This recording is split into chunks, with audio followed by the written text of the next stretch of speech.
Hi everyone, I hope you're doing well. I hope everything is alright. And I'm so glad being back for another episode of Hellblade.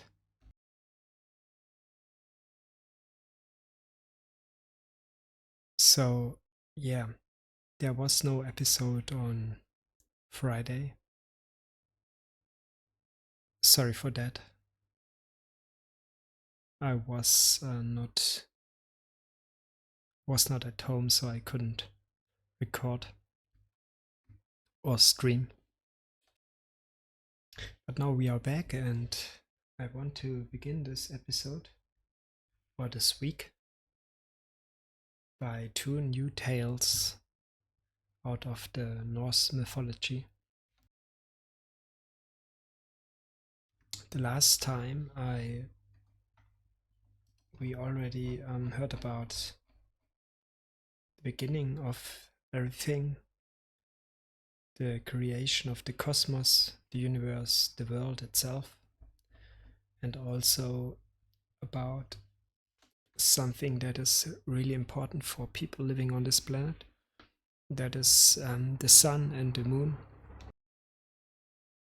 Both of them are, yeah, I will say both of them are necessary in order to maintain the life we know today on that planet. And it also played a very great role for the Norse a man back in the day. I mean, in every culture. So, and today we will ask ourselves, or more specifically, the myths of the Norse, how the first human beings came into existence and walked onto the earth. I mean, walked the surface of the earth, and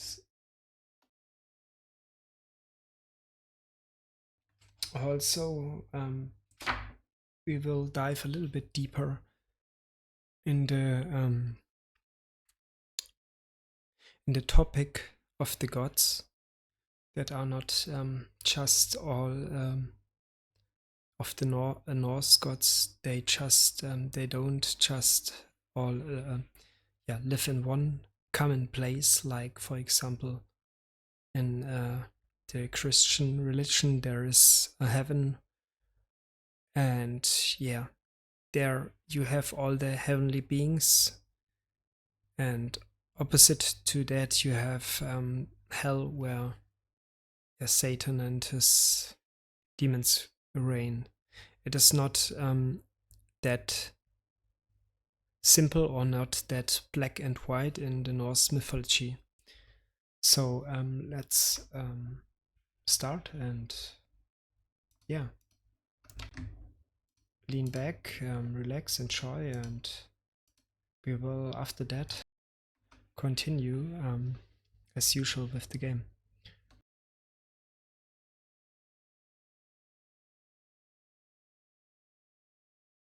Okay, so today's headline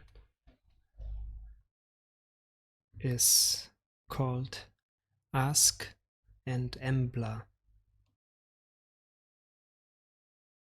So shortly after Odin and his brothers Vili and Ve created out of the corpse of Ymir the giant, the first giant of its kind, the cosmos, the three gods went on a stroll, or they went on a walk. And as they did, they found on a beach two objects that were thrown on that beach by the waves. And as they were inspect that two objects more closely, it was clear that they were two trees, or not trees, but let me see.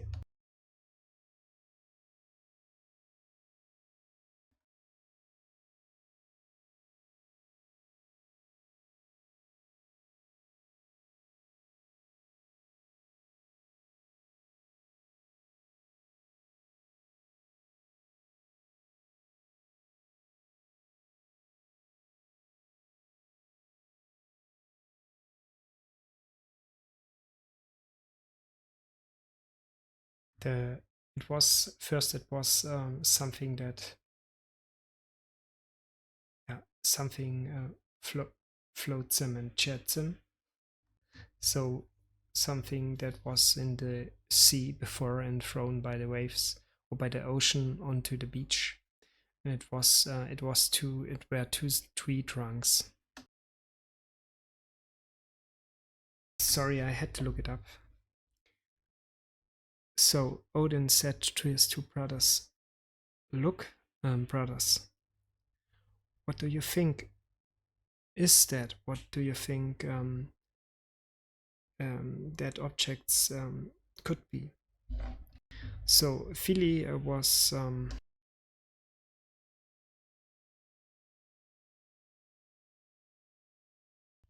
just shrugging his shoulders and said, "Yeah, it's just wood, nothing special." Exactly, confirmed V. "I'm boring. Just let us have a little bit. Let us scrabble a little bit." But for Odin, he he continued looking at those two tree trunks, and the smooth and well-formed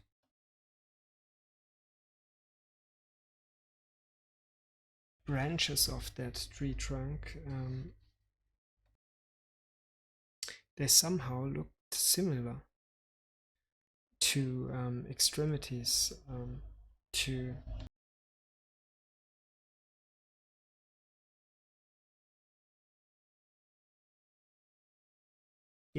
to limbs.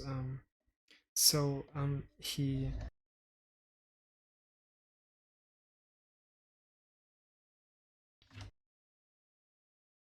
was pondering or reflecting on that, and the little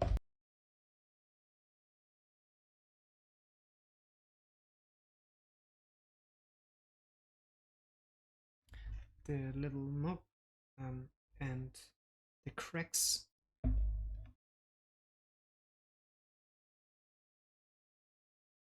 that was visible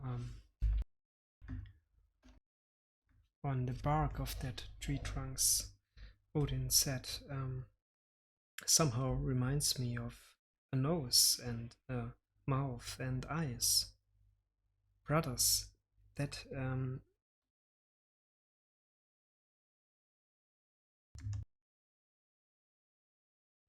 that driftwood, it somehow looks similar than ourselves. Don't you think so?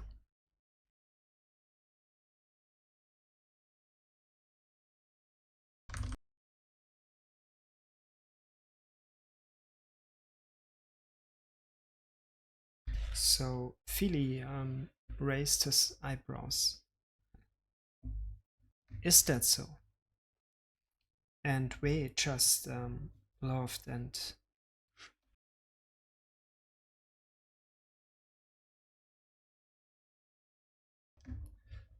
shake his head into disapproval.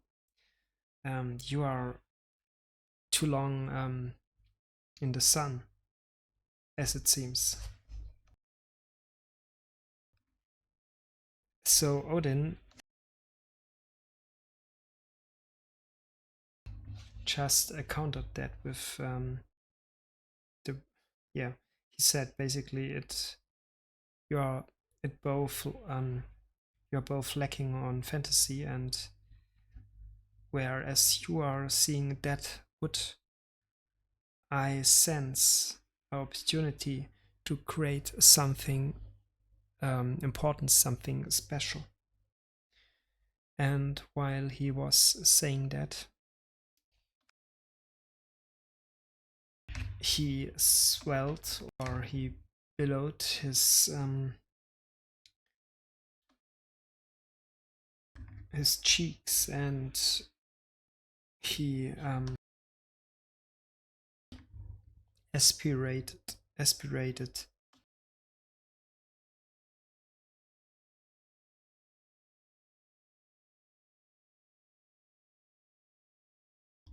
the breath of life into the tree trunks, into the trees. Oh,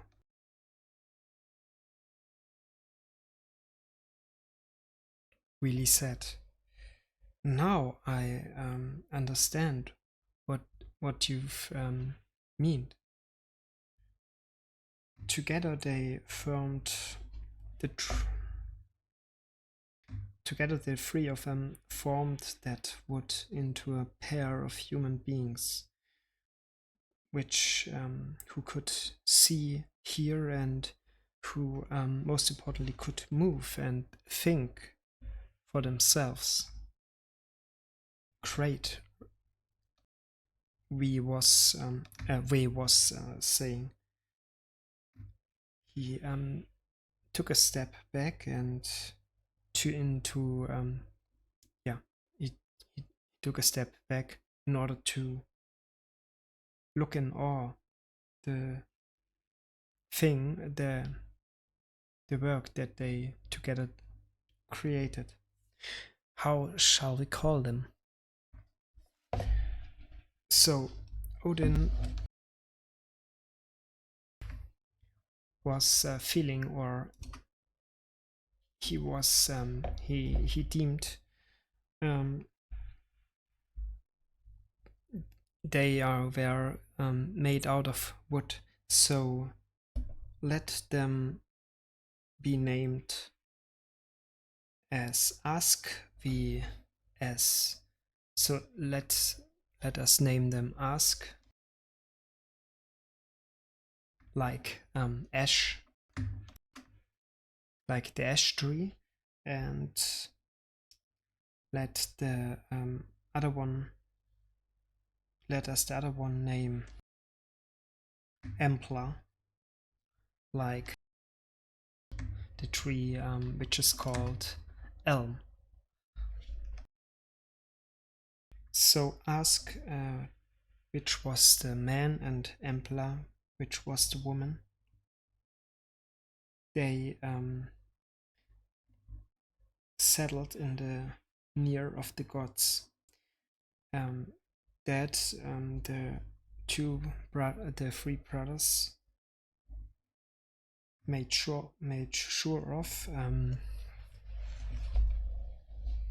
because they wanted to watch over them, and thus Ask and Empla moved to Midgard, not far from their creators, and they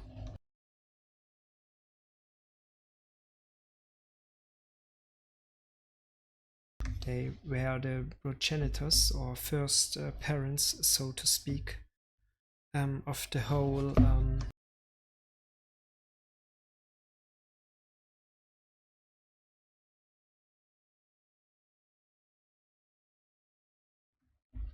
of whole humankind.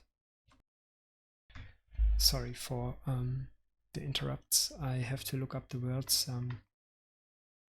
There are quite of. I don't want to. I don't want to.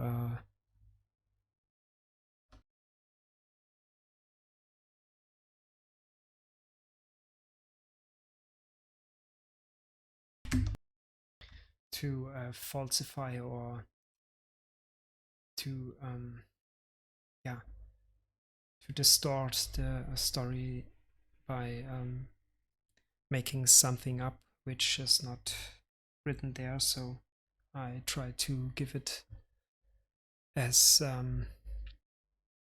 literal as possible.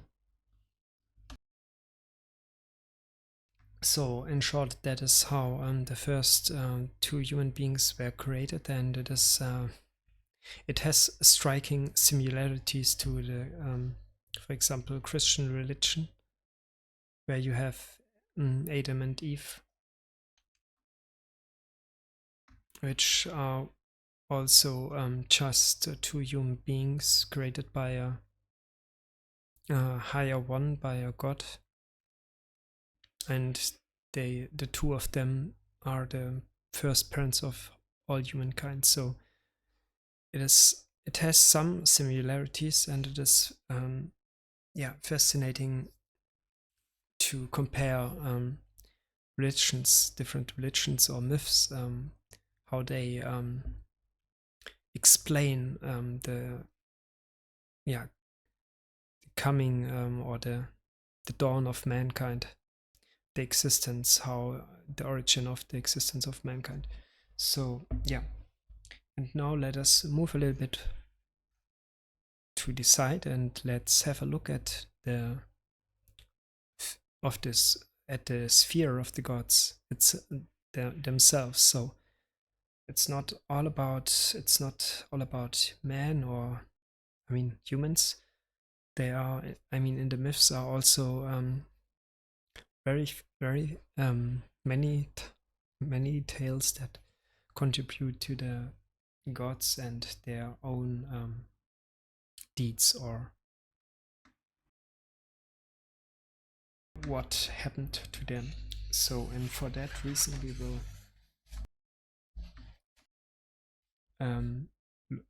will hear another tale about the two basically the two great groups, the two different types of gods, so to speak. The main ones that live in the world Asgard.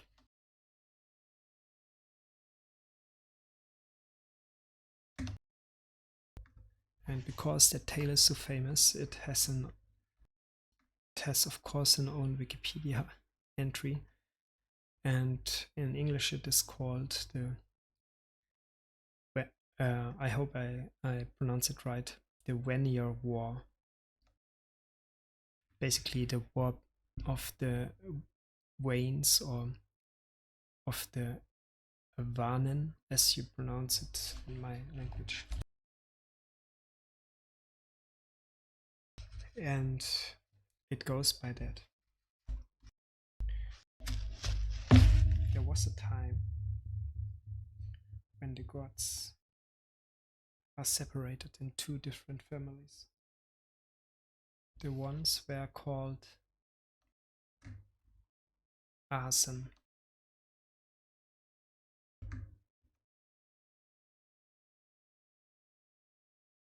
and they lived in Asgard. And there was another family called Wanes or Vanen,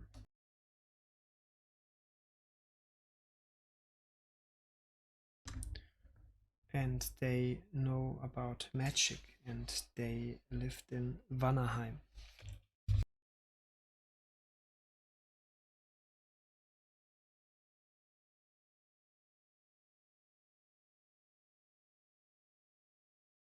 So someday the goddess of the Wanes, called Freya, visited Asgard, and for the time being, the Ace, the Asen was very delighted by Freya's magical powers, and they loved watching her perform tricks and magical, magical spells. But not before long, they tried to use Freya's special gift for their own sake, for their own wishes, and they were just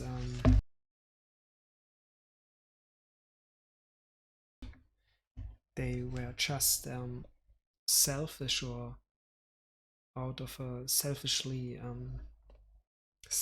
behaving, and they tried to fulfill their wishes.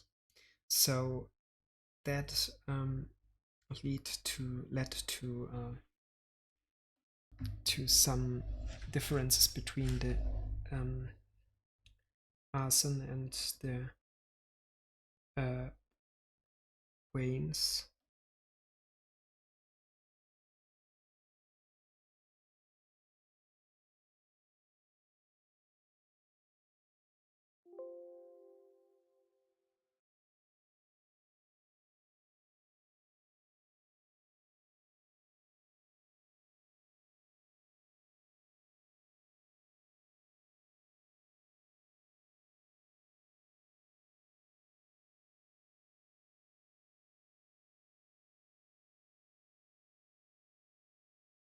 Sorry, I try to look up how they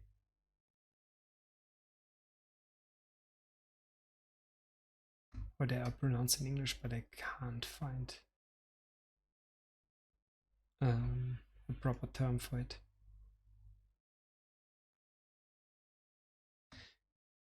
Maybe Aesir, or something that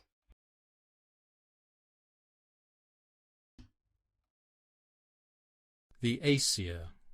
Yeah, Aesir, I guess, is what you could call the Arson.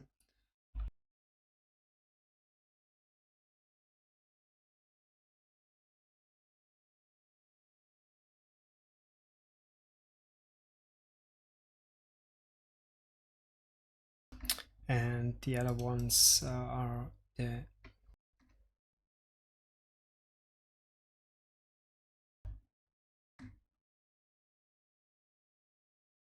Vanir, or Vanir,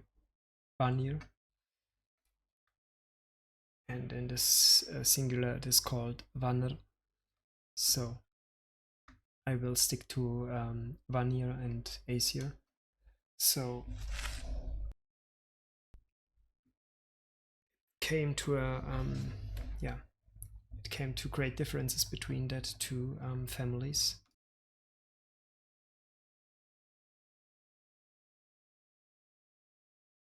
Which ended in a dispute or in a controversy, and so Odin took a word, and he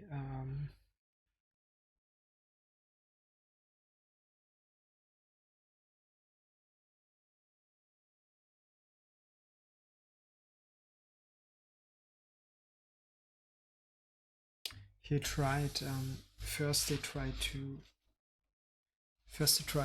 they tried to settle that dispute, and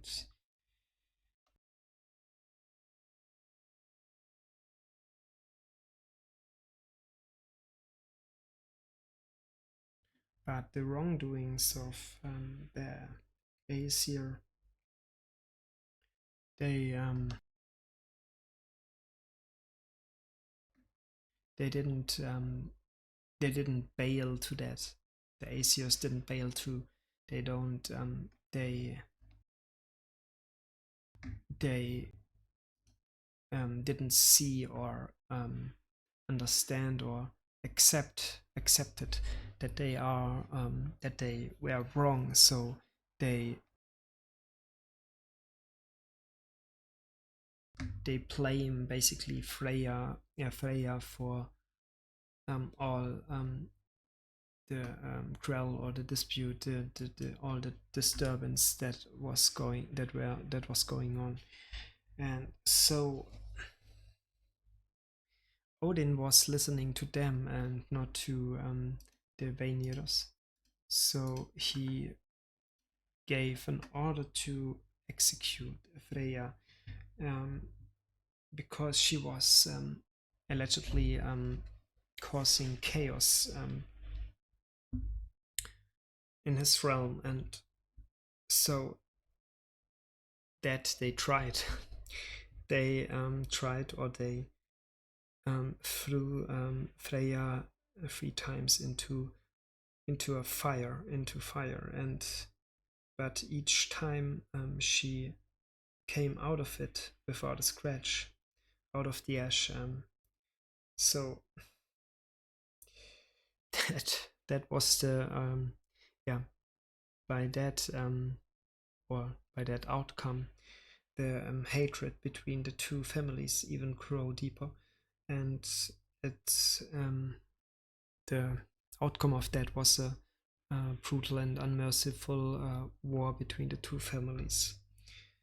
And the Aesir were fighting with spears and hammers and swords, and the Vanir with their magical and with spells and magic power.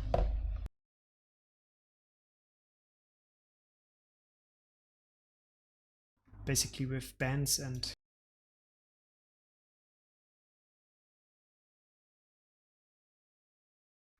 with witchcraft or sorcery. I don't know the actual language, so I can't translate that correctly, I think so, but with some kind of magical force. They whereas there are Aesir gods fought with their weapons. So as the battles were roaring, or were plastering, the cities were destroyed and the fields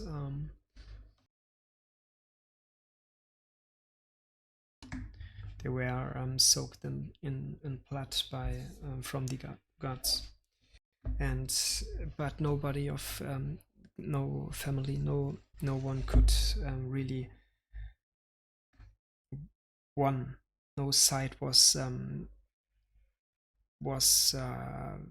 victorious, or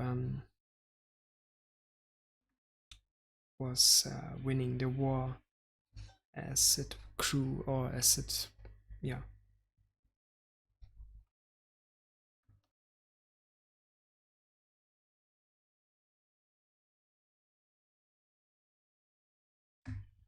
As it get worse and worse. So they came to an agreement, and they stopped the fighting, and they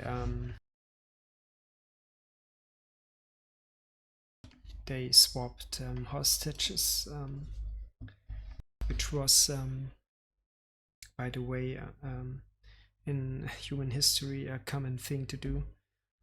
If you can't win an argument by force, or I mean, yeah, you know what I mean. One of the options was swapping hostages in order to make safe, but in order to secure a peace, or a state in which both sides don't fight each other, because both sides now have in the possession of very important people, so they both don't want to risk that people being killed, and that is what they did. They swapped hostages, and the Aesir, they were sending Mimir and the god Hönir to Vanaheim, and Hönir was at first, yeah, he was looking like very smart leader, and but the Vanir, they soon found out that he does not know anything or not much, and when Mimir was not by his side and whispering in his ear, so they, when Hönir was alone, he let others for him, yeah, do he let others decide for him. So, and as the Vanirus recognize that, so, and that is that Hönir is not actually a yeah a hostage that is of any worth, son, but just a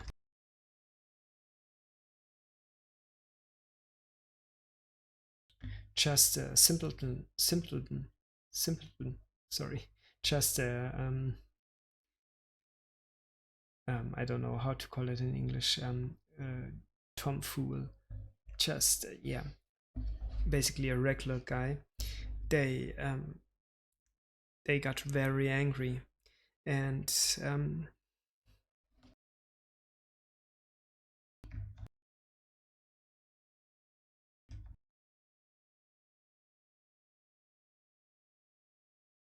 so they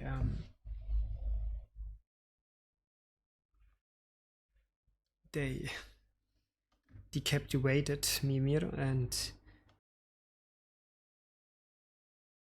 they took his head and they sent it back to Asgard. And Odin, he was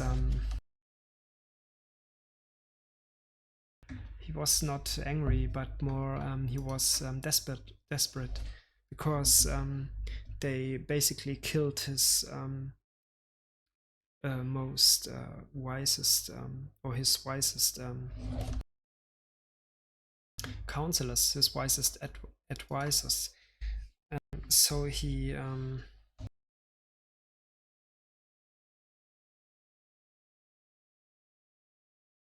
I think you can, you know what Odin did because of God of War, of the game series. He conjured, or he sweared, and he Mimir's head, and he rubbed him with herbals, and in order to make sure that he is not rotting, and so by doing that, the head of Mimir still could give advice, but despite that treachery, the Aesir,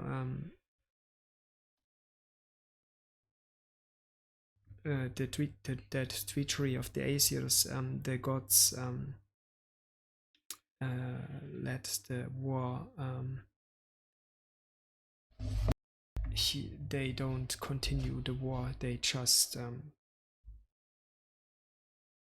yeah, they basically did nothing. They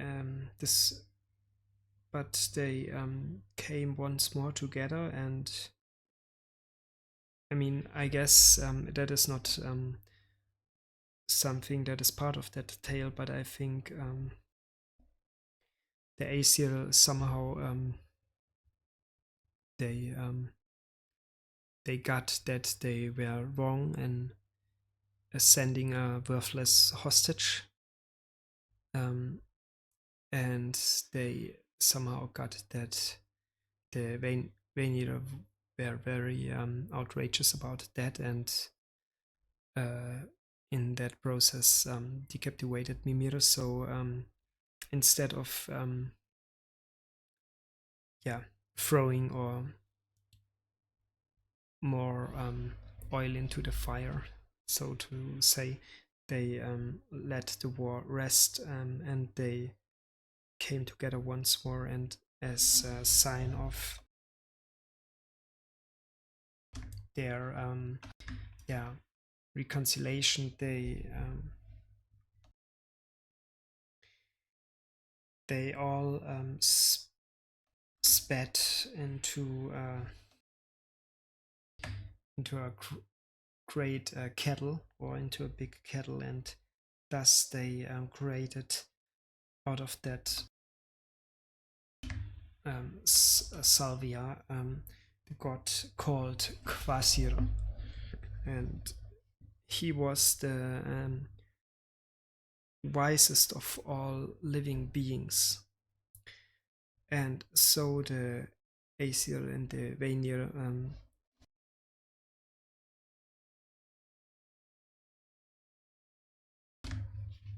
come to the agreement that despite all the differences, they want to live in peace with each other.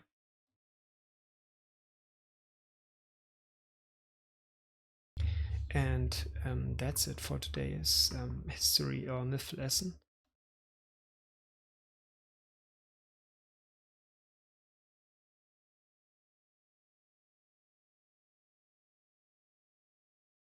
I'll be back right again.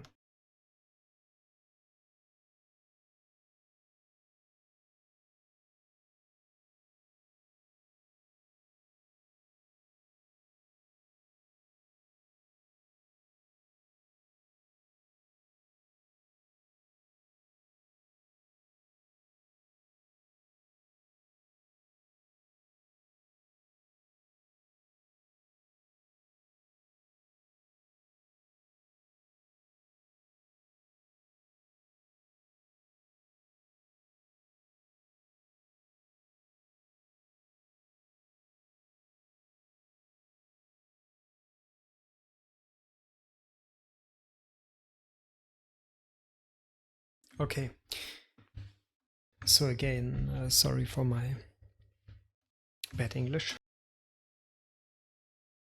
I hope the stories or the tales will be easier next time, so that I can more naturally translate them while reading it. We will see. So, but for now, just let's hop into the game.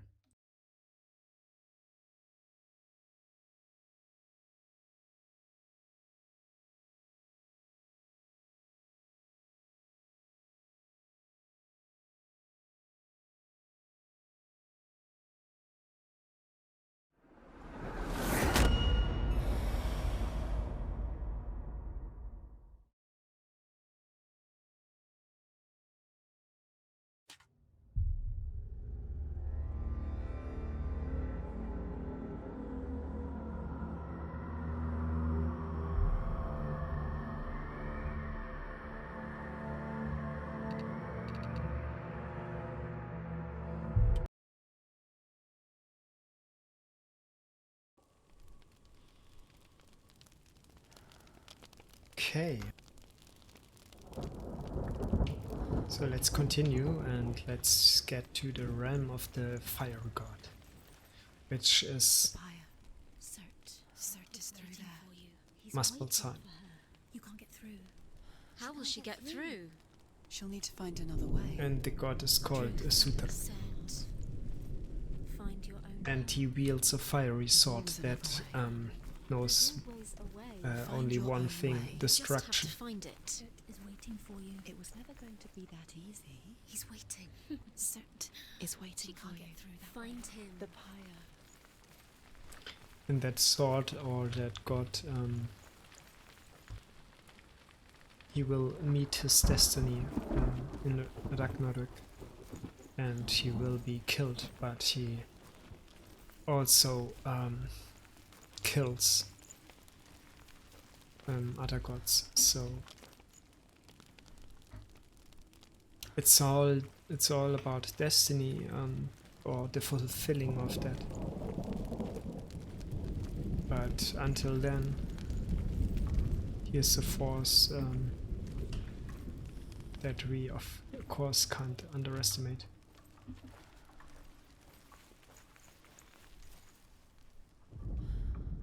The Northmen say that the defender of Muspel is called Surt, the foremost of the fire giants.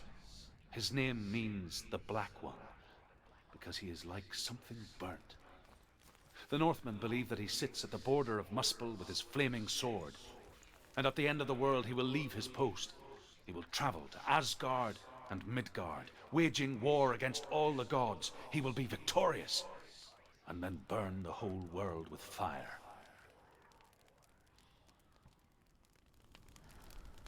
Yeah, but it is not him that end Ragnarok or end the cosmos as it was created. And of course, you could ask yourself, why is he doing that, and why is he killing gods, or why they kill themselves? Because you know the first tale. That one that explained how the cosmos was created. It was because Odin and his two brothers, killed a giant. The gate. She needs to find it. Another fire sacrifice. So Fire Another sacrifice. sacrifice. there is, from that point on, there is a dispute between the gods that are living in Asgard and the ones that are living in the other worlds, and which are giants. Not all of them, but there are worlds like Jotunheim or Muspelheim where giants are living. But giant is the wrong word. It's not in English. It's the wrong word. It's not like they are giants, giantly or big in their it's not like they have big bodies. That's what I wanted to say. Not all of them. I think in Norse they are It's called too far. Jotun. She'll never find it. She'll never make her way back. She needs to remember the way back. What happens when she finds it? Everything will burn. Concentrate on And where you're the going. gods that Everything are will burn, live then how will that she find the are way back? She won't. living in She won't be able to tell. Asgard, they make a lot of enemies in the other worlds by doing questionable things.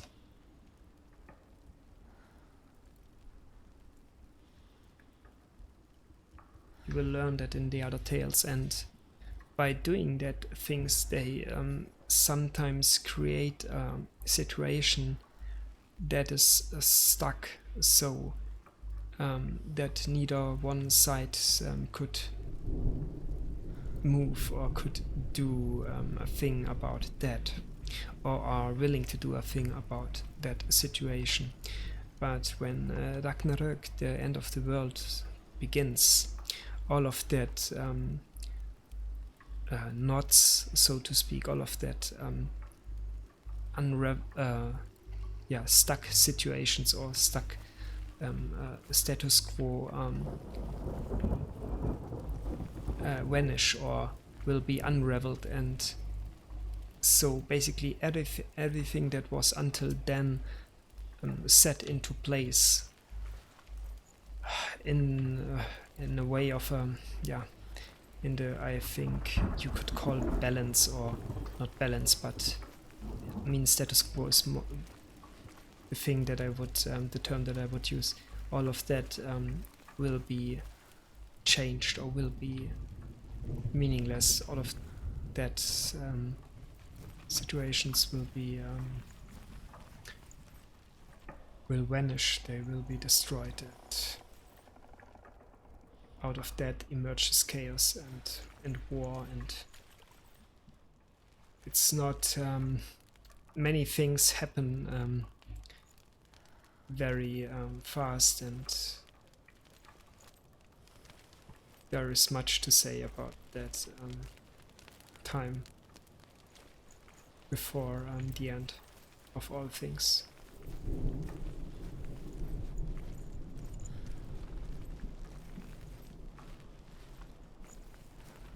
The Northmen made fire sacrifices, burning slaves like me to reveal the path to Surt. I searched for meaning in their suffering, in their eyes. But they just screamed like helpless pigs.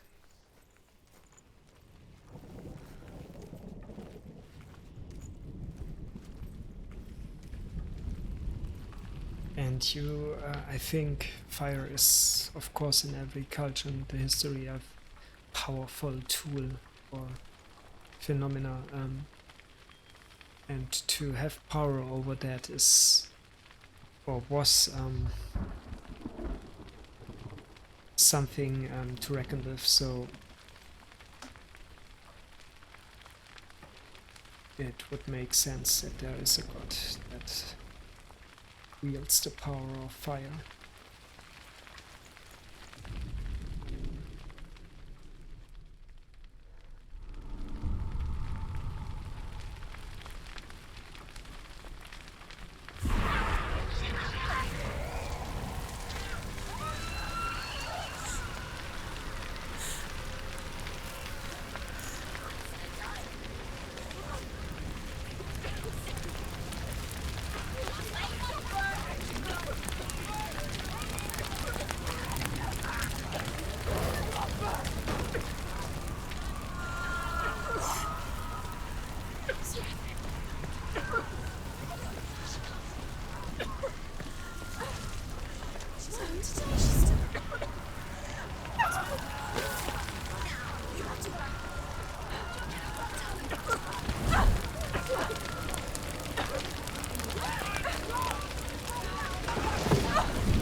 Oh shoot.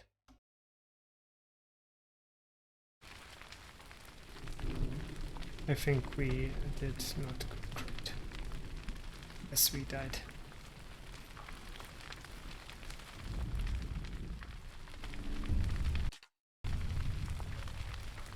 I can't skip that scene, unfortunately.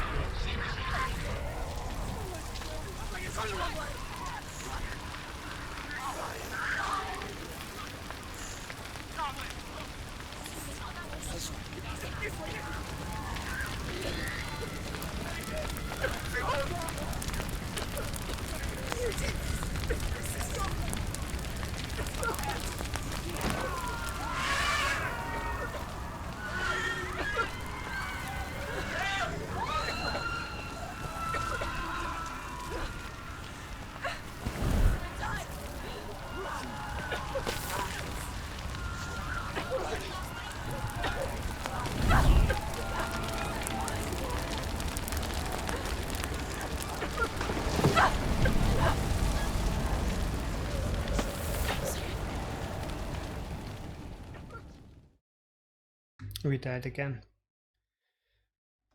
For fuck's sake.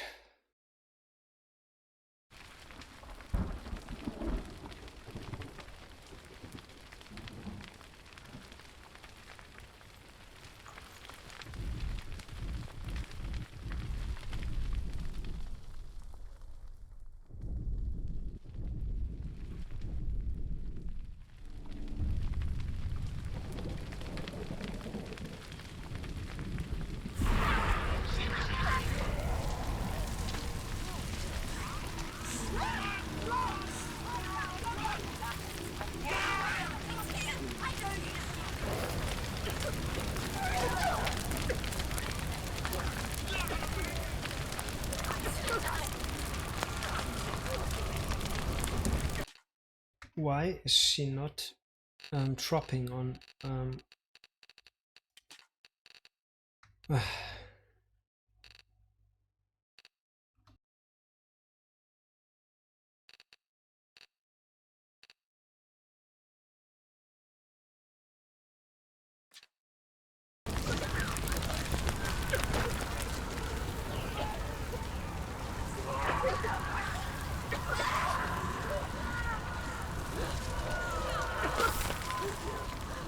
Must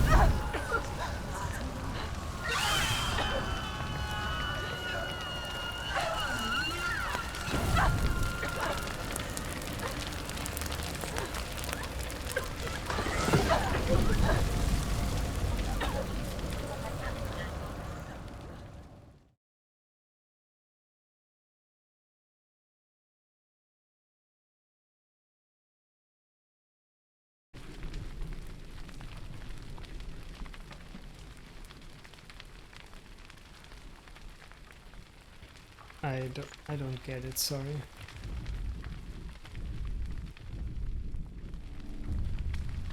That is more challenging than the actual fights against enemies or the air forces.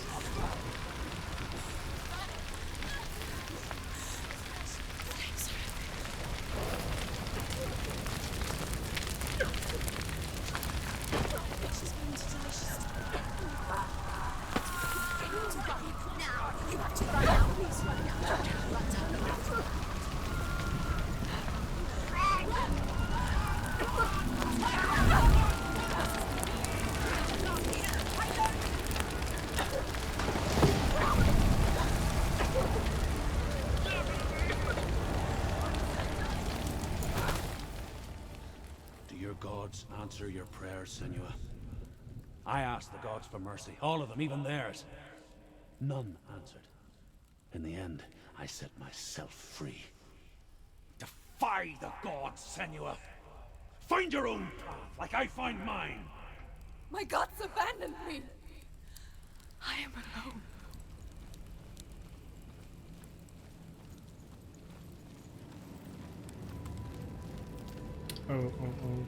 That is a tragic tale. Look at all that burned places.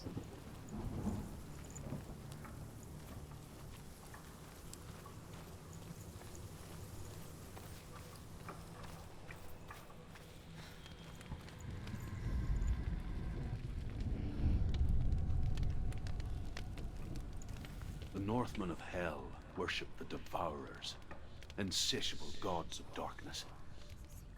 I come from Erin, Senua, where I once followed my own gods, the Tuatha De Danann. Why did you abandon your gods? Senua, I was a man of knowledge, not a warrior. To survive, I did things. Bad things. Like you, Senua. The man I once was has died. And when that happens, even gods you worship can die with you.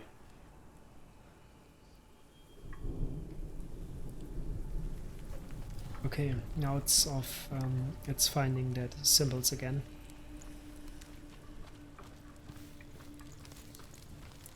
And by doing so, let's have a look around that area a little bit.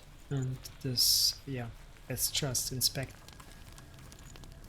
the buildings and the environment a little bit.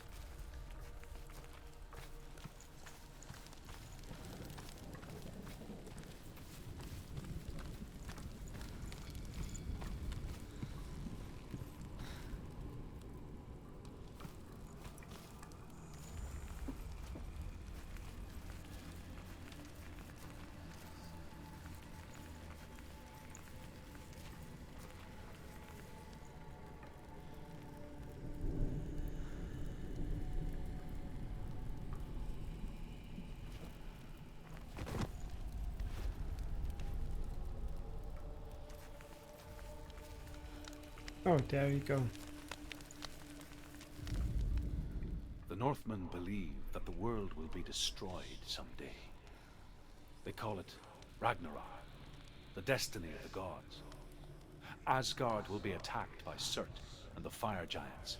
A monstrous wolf will swallow the sun, and the gods will fight in vain against their enemies. There is nothing they can do to prevent it. But Odin ever seeks knowledge and magic, hoping to find a way to postpone that dark day. Oh yeah. The gods, or especially Odin, wants to postpone their inevitable outcome, the inevitable destiny of being destroyed, and he does that by accumulating as much knowledge and wisdom as he possibly can, and that is the reason why, for example, he learned the meanings of the runes. But he too tries, as we will learn in the other tales, that that follow that episode. He tries to get a hold on magical artifacts and basically every object or tool or anything of meaning that will give him more power.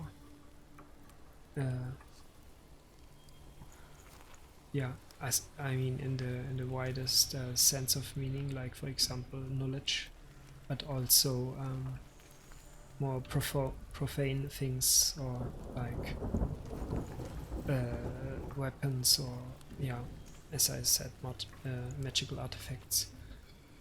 And because he is doing that, or he is trying to do that, there are many tales that exactly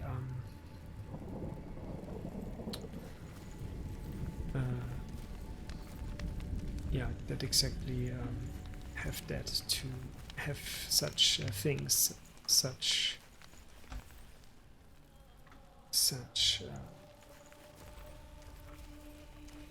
tropes or topics to their center.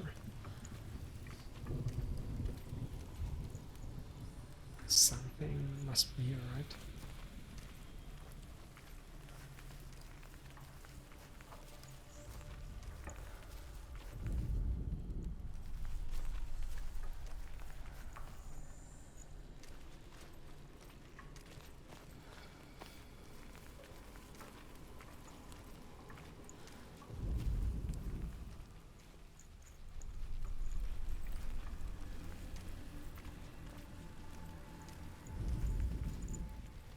And Odin is by no means he a god that is good. He just is like the other gods. He wants to fulfill his wishes or his needs, or the things that he out of selfishness things are good, or are things that are right.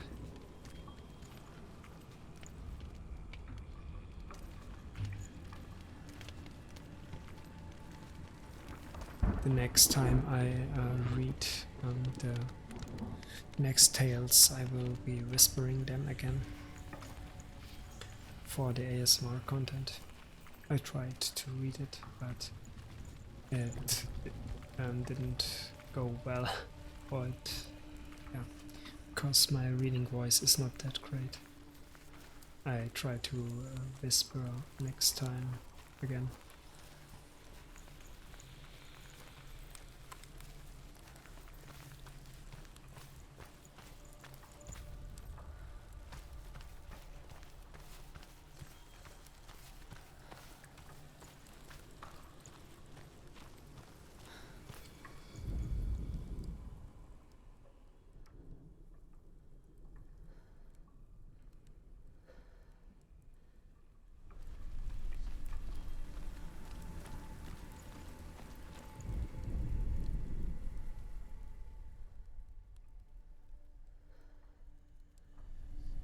So we are searching for that 2 runes in order to open that gate.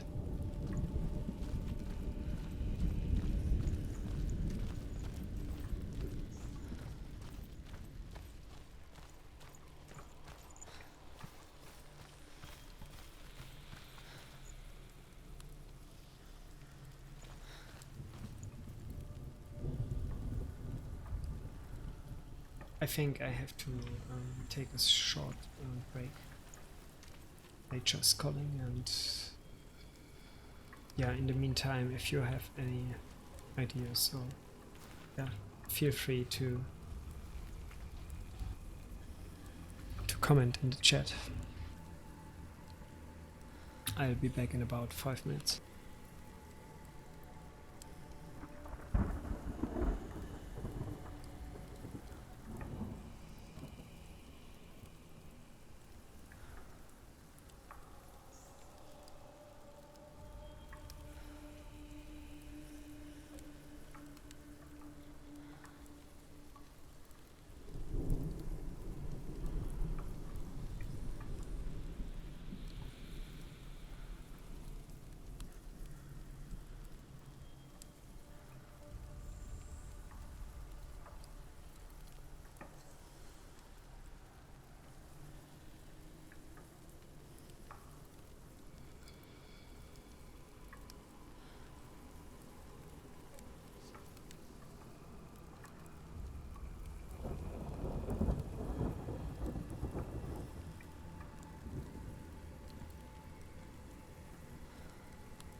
I'm back.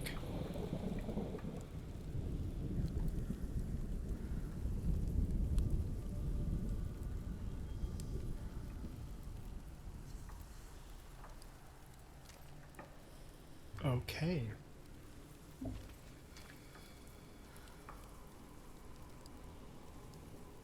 Let's see. We are searching for the two letters. Or the two runes. Yeah, exactly. Which could be everywhere.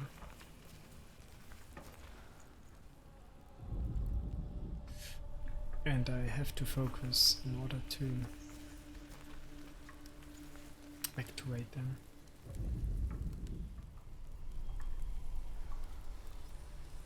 So we have to be a little bit aware of our surroundings and the environment. For example, constellation of trees could form that rune. And if we are in vicinity or if you are near of one possible location where we could see the rune, you see there are popping many symbols, many symbols of that rune popping up into the in the air. It is an indication or a hint of some kind that we are really close. But I tell you something, I'm not good at seeing patterns where actually are no patterns. There's a movie, I think it's with Bruce Willis. I think it's called the Nursery Puzzle or something like that. Basically he is finding out that a child has, I think that child is autistic. Is that the right word in English? Medical term. That child is how do I say that?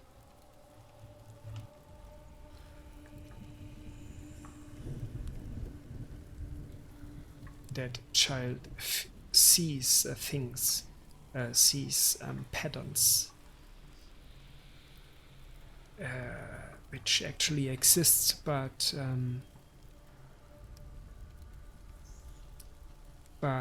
which are so complex or so well hidden that an average person by no means could see them or could get aware of that puzzles, or not puzzles, patterns.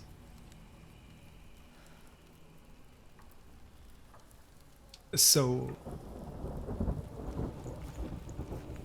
and that is a problem of, or in that movie, it evolves in a problem of national security. And it's a really cool movie, I guess. It's, I think, one of the 90s or so, where that medical condition or that form of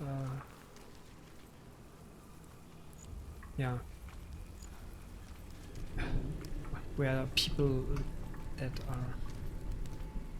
that are autistic in some or another way, that was not as common as today, or not as seen as common as today. It was still, it was not unknown, but it was seen or widely regarded as something exotic, or I don't know how to explain it in other words. So, but the movie, I think, or at least tried to explain that people which partly suffer from that condition are just normal human beings.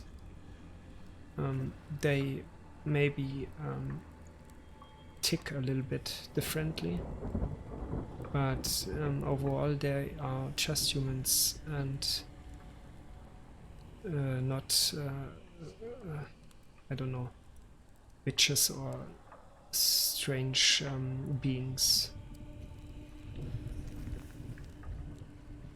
So, and you could, or that movie tried that by, I think that is it.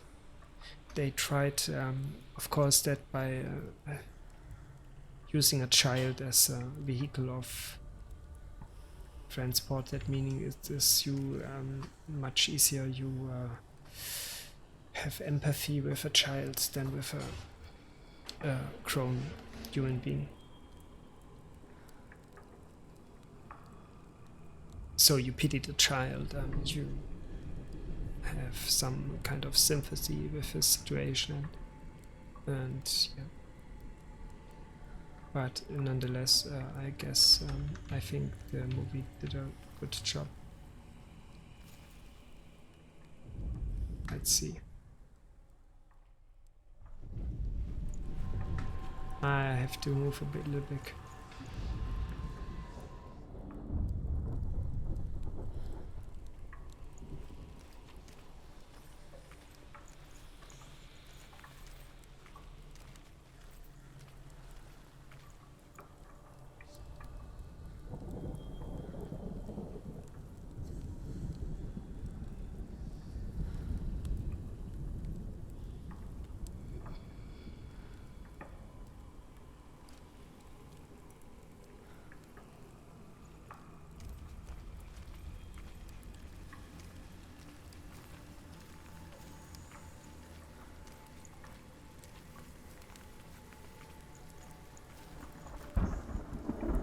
It's funny, and for some letters there are no capital or at least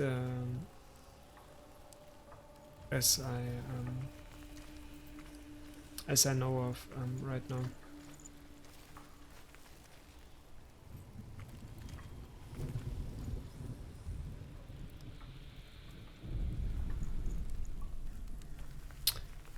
Oh man, I can't see it.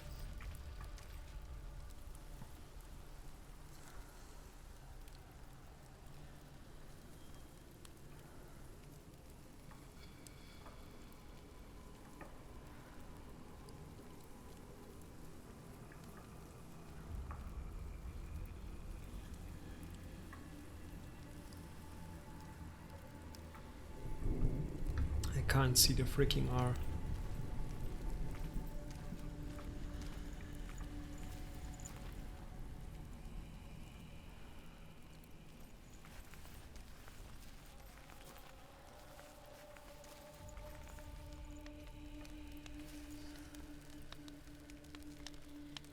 It's just like someone tells you to look at the sky and the clouds,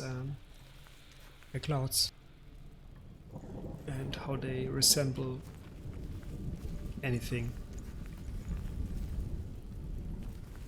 I don't know, for example, an animal or some object. And sometimes it needs more explanation, and until you see it too. And I feel exactly that way right now. I can't see the pattern. I just don't know where there is an R hidden.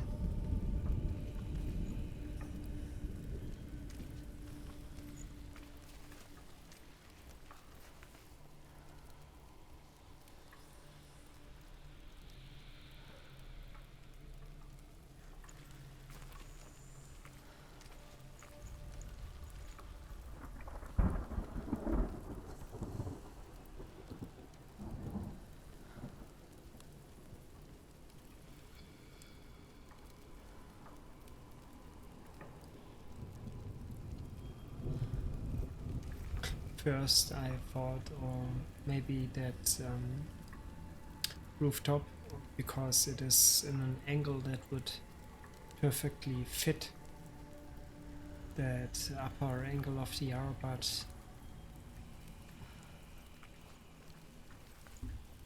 it is not. It is not meant to be an R.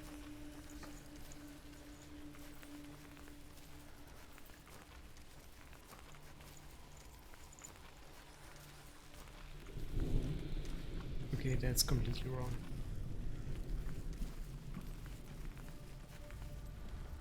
Must be something here. Maybe it has to do something with the trees too, or the formation of it, of them.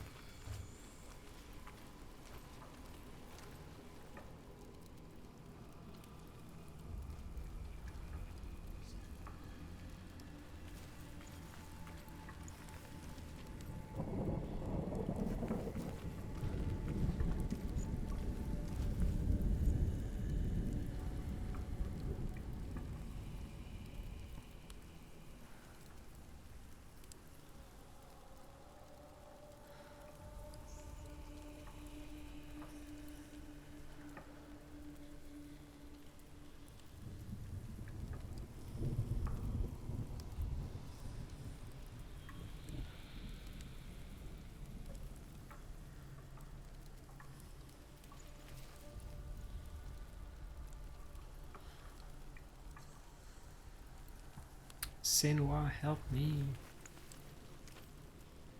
Where is the R?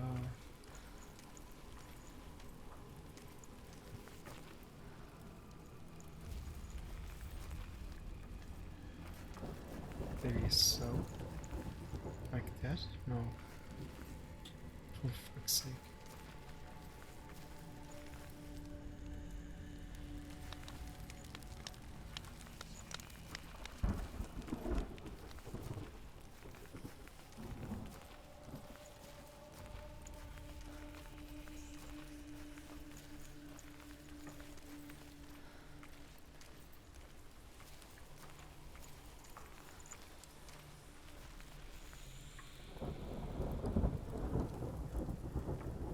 Sometimes it pops up and sometimes it just vanishes.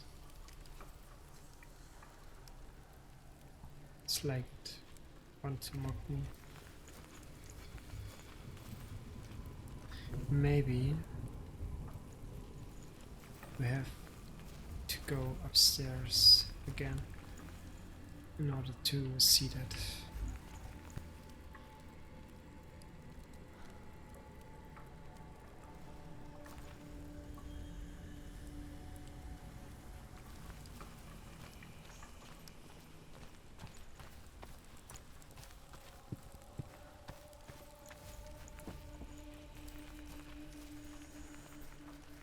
Because there must be a reason we can go upstairs, right? So,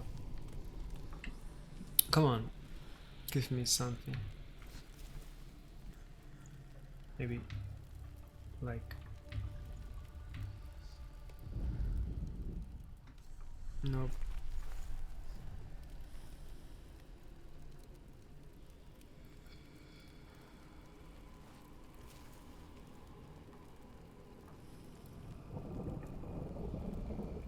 I can't make sense of it. Oh, now I can make sense of it. What the fuck? I was standing on it the whole time. Unbelievable.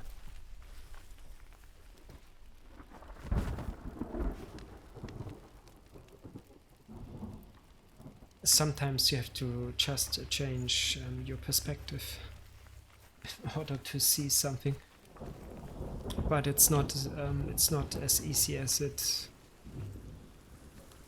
sounds. Changing your perspective is not, and it is not just about changing a perspective, but change it to an other perspective, which is the right one. So basically, yeah, the possibilities are endless.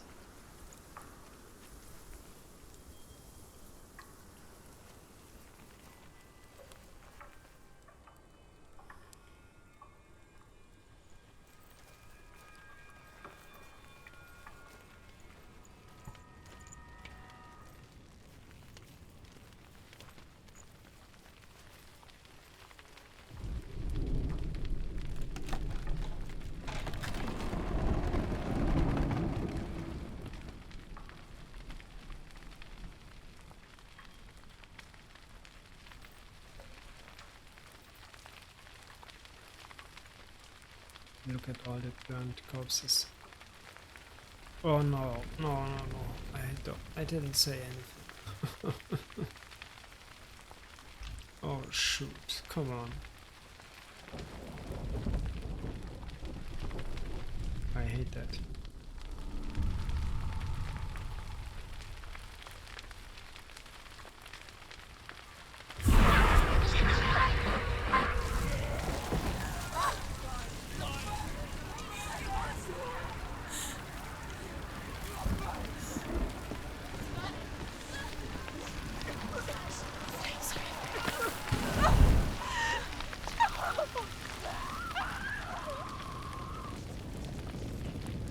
That's exactly why I hate that shit. Let me see something.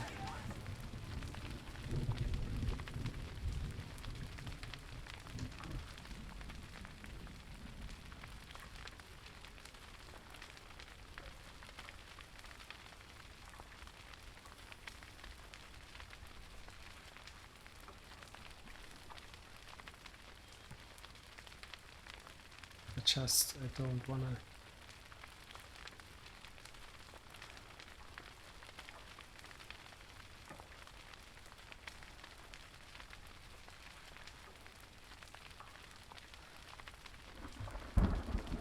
Let's see.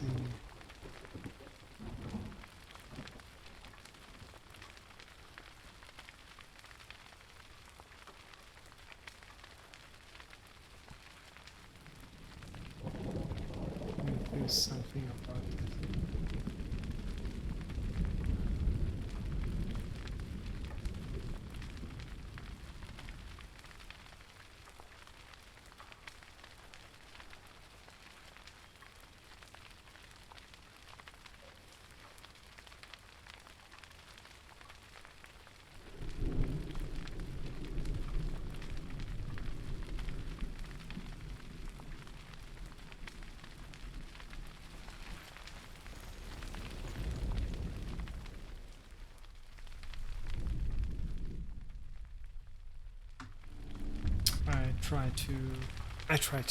I just try to.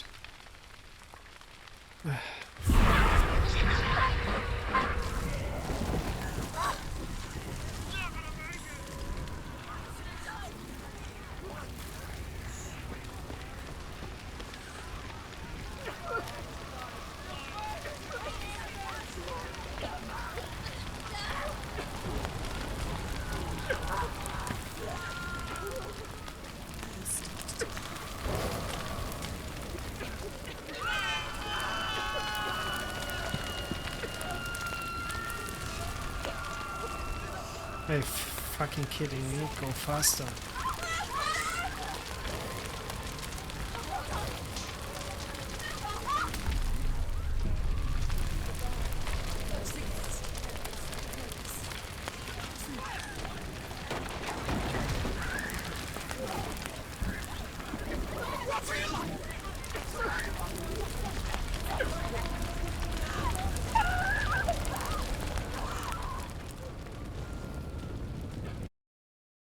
What the hell?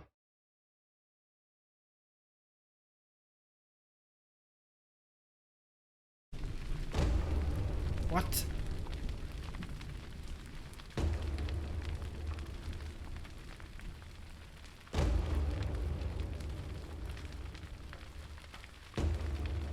Just let me have a look.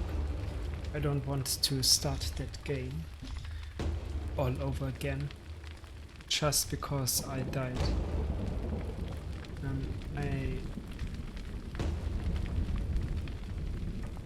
That is not a game that I want to do that way. It's nothing like Dark Souls. For me, the story here stands in the foreground, and the character development. It is not a game to grind, and I don't want that. I want a smooth experience with that game.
Okay, I couldn't find anything.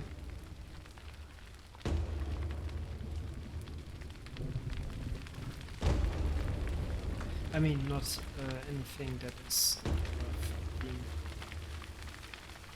considering just now. So we stick to trial and error for now.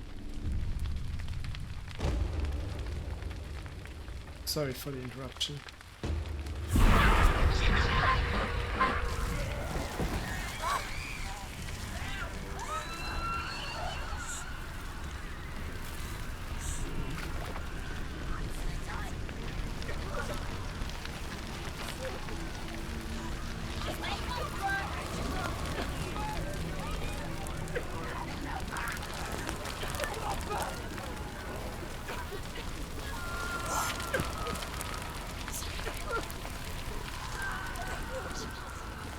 I can't go faster here. She's just not letting me.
You say your world has collapsed. Good. Let it collapse, and have the courage to shed your tears. Raise your world to the prime! My world is dead. Only then, as with a newborn, will you see the world anew. No, I see nothing now.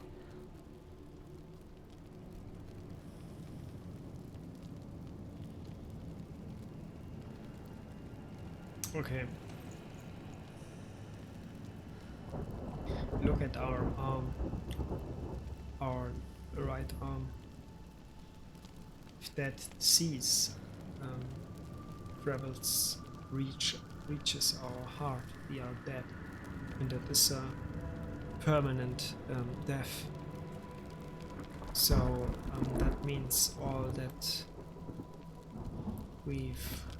the progress that we've made so far is lost. We basically have to begin the game itself all over again. So I don't want that. Personally, it doesn't bother me, but in the context of streaming and trying to do a let's play, it is not something that I wish for or that I want to become reality, and I'm not a super talented or very good player, and I can easily see myself dying too often and by that ruining the experience of that let's play, and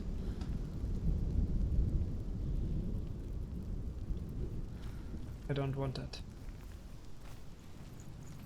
I can't afford that. I don't have the time to cut the episodes, or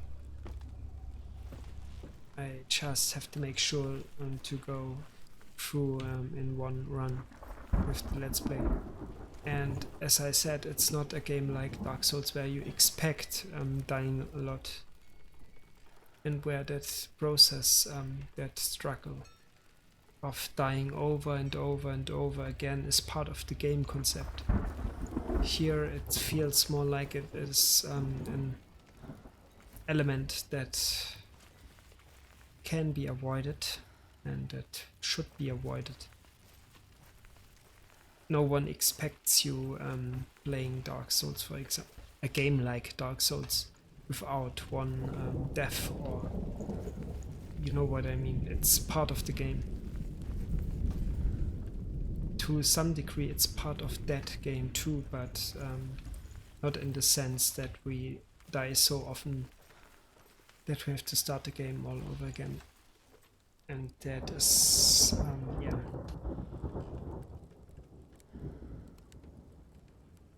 That is not good.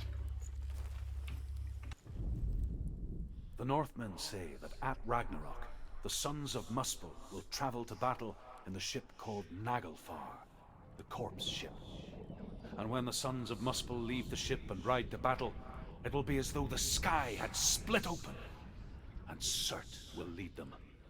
Wherever he goes, flame will erupt before him, and fires will burn behind him.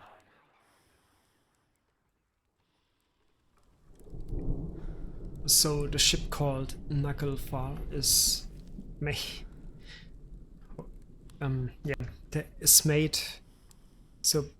is made out of human nails, and it is I don't know why. Maybe there's an explanation for that wild story, but yeah. Just for the moment, take it as granted. There are many, I will say, many tales that depict a special situation or a special moment in history, which could be seen as the starting point for Ragnarok or Ragnarok. As another one is the moment in which the giant snake Jormungand is letting loose of her own tail that she is biting to, and moves out of the sea onto Midgard, on the shores of Midgard. And so that, for example, is another interpretation or another starting point for Ragnarok. So as I said earlier, there are many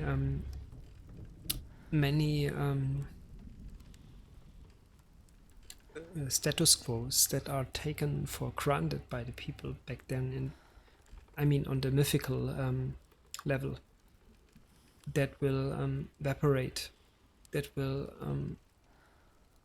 are not valid anymore.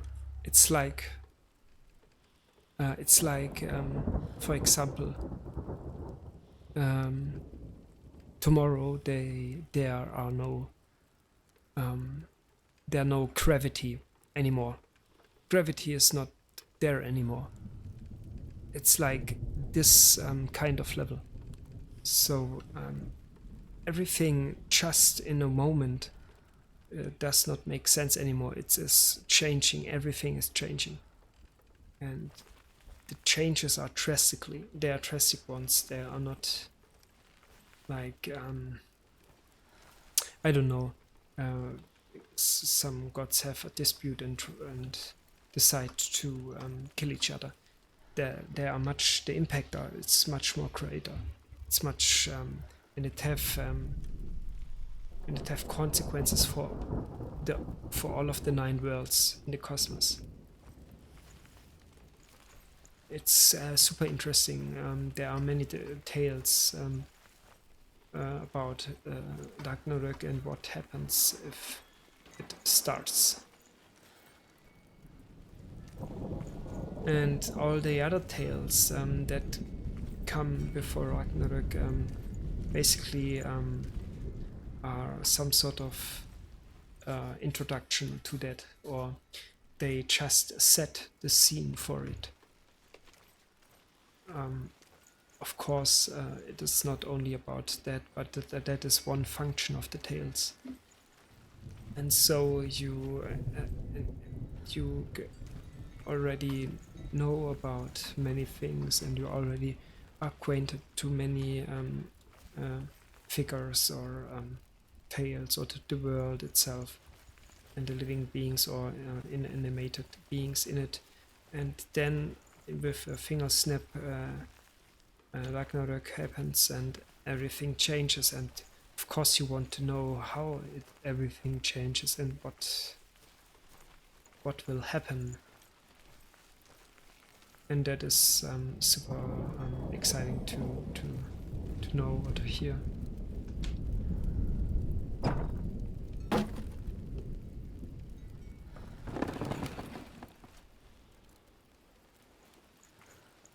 It's basically like the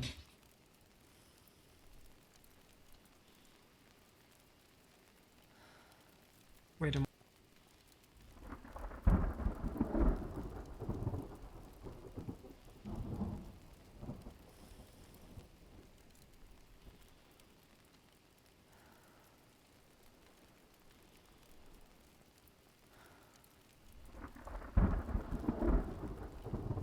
I have to look that up.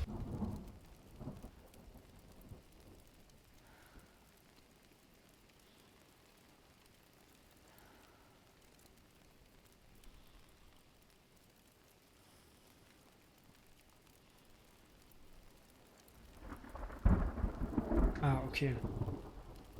So it's basically like in the Last Judgment, Doomsday. So there are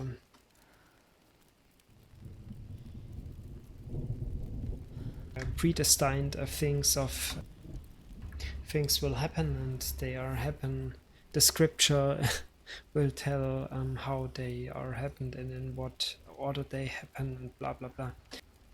And it is a whole new it is a turn, it is a twist, it is a plot twist, if you want to call it that way. And everything you took for granted until that point is basically nothing, not important anymore. And it is yeah, naturally appealing, or of some degree piques your interest or your curiosity, I guess. You want to know what will happen and what will how it all ends.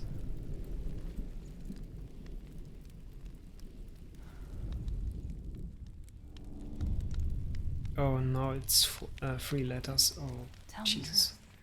how did you escape your darkness? Senua, once I found my purpose, I was no longer enslaved to the suffering I had to endure to reach it. Unclouded by fear, I could see it clearly in others. Even my captors feared the fire of Surt. And so, during one raid, I took my chance and ran, knowing that they would not follow. The fool ran into the fire. They left me for dead. Maybe they were right. But here I am. Free. I'm glad I found you in the wilds. I wouldn't have made it without you.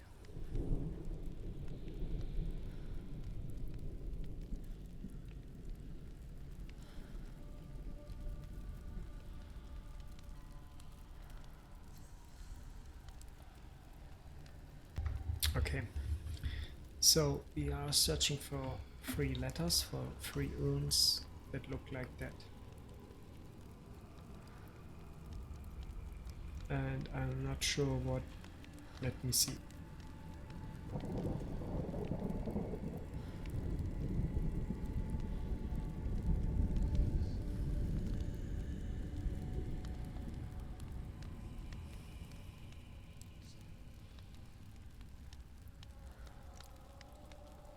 There's actually a table that says what rune, what symbol. So the first one is the first one that is an N. Okay, like not.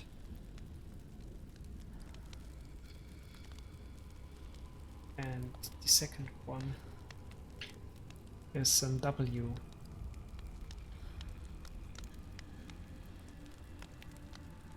And the third one, let's see, it's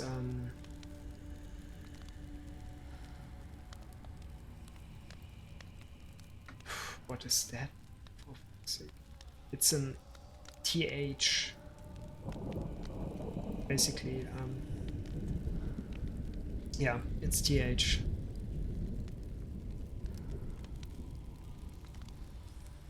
So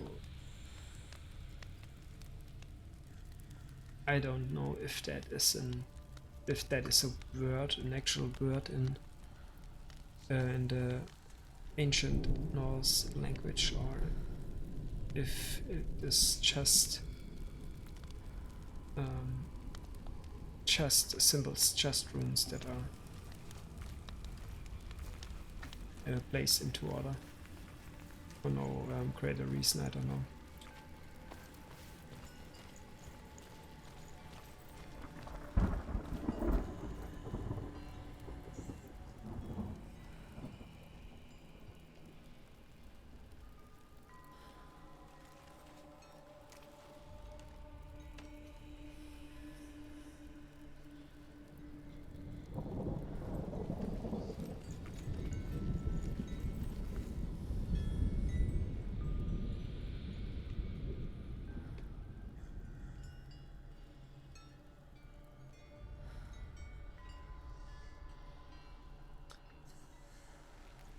I don't want to disappoint you. I don't think we will be able to solve that puzzle before I have to end the episode. It's too. It's not. I think it's not happening. It will not happen.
I have no freaking clue.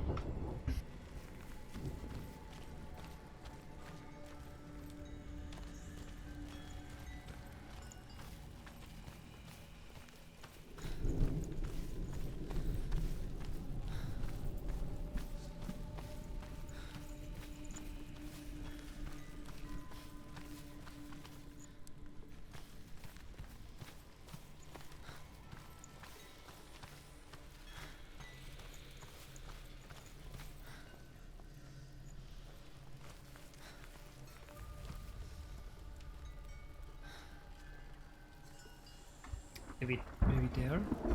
This wood here.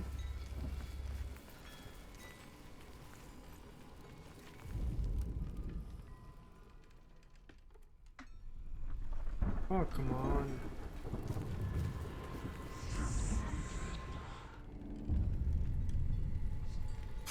These puzzles that don't get easier, I tell you.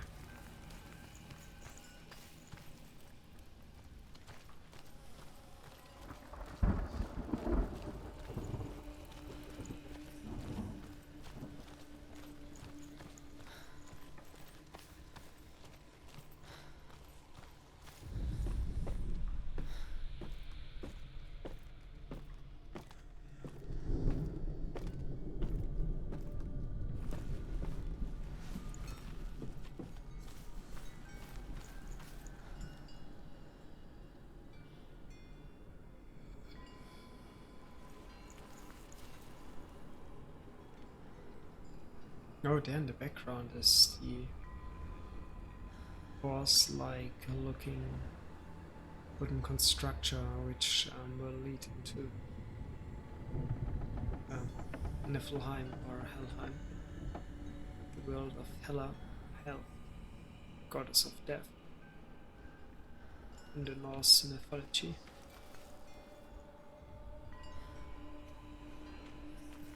Bro, where's that last sign?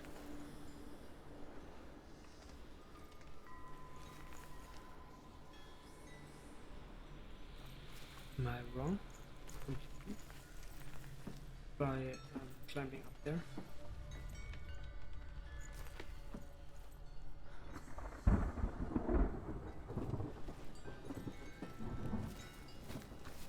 To be honest, I can't remember watching the Let's Play and with that riddles or puzzles at all.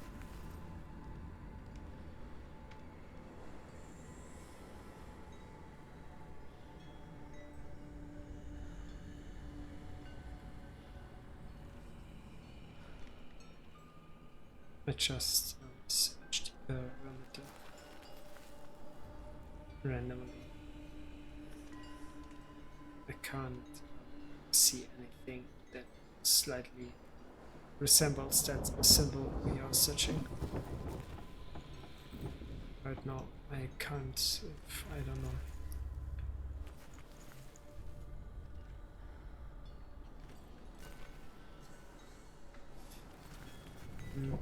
I was thinking that is hidden in that flag. You know, that banner, or the way it moves, it is a little bit suspicious, but I mean, it's the perfect angle. But then again, it's maybe just nothing and I overinterpret things here. I don't know.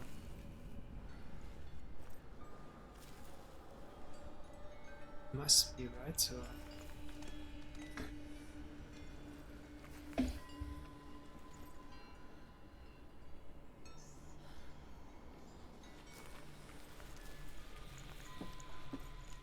maybe like that.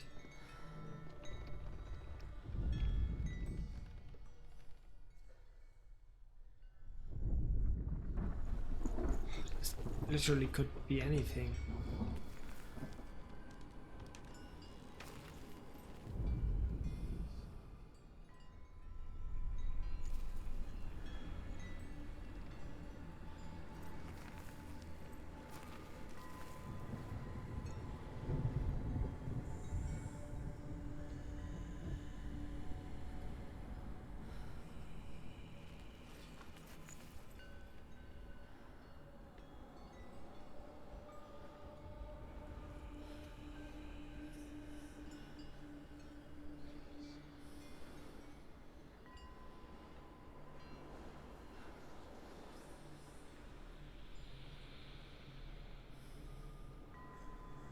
It's just a matter of time, I guess. Or a matter of getting crazy over the time.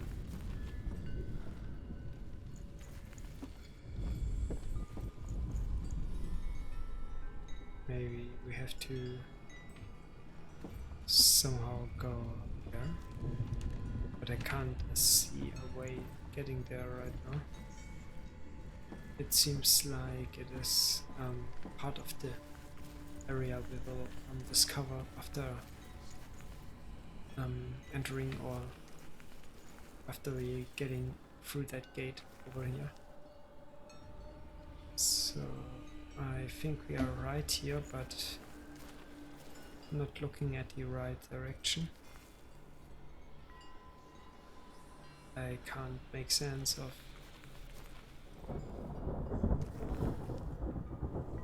the view right now. So, but for the other two symbols or runes, we know now where they are located. So it will be, I hope, only a matter of time until we find the last one tomorrow. Let's see.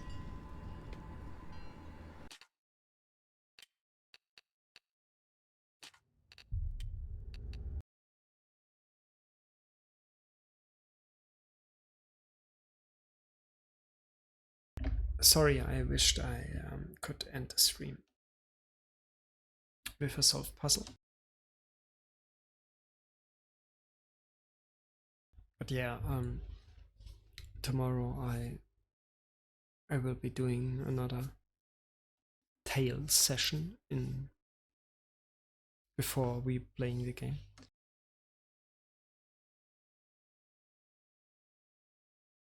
This time I will whispering again, and I will not look up words because I think that will disturb the flow of the tale. I will read the tale in advance and look up words that I don't know. So in order to ensure a more fluent or more smooth experience for you guys, and I didn't I didn't have the time today to do that. I just literally started by flipping up the book and starting to read the tale. Of course I know the tale, but the words in it are not always words vocabulary I'm acquainted to, or I'm knowing of in English. So I will fix that tomorrow and hope to deliver a better experience for you. So make sure to stay tuned, and yeah, I enjoyed the session after the long weekend, and I'm eager to know what comes next. I love that game. No matter how hard it is or how it is designed, it's just a great game. And I'm super excited about the second one, about the part 2 of that game. And if I can, I will of course play it on that channel. So make sure you stick around. And yeah, for now, have a good one. Sleep well wherever you are. And let's see each other tomorrow. Bye bye.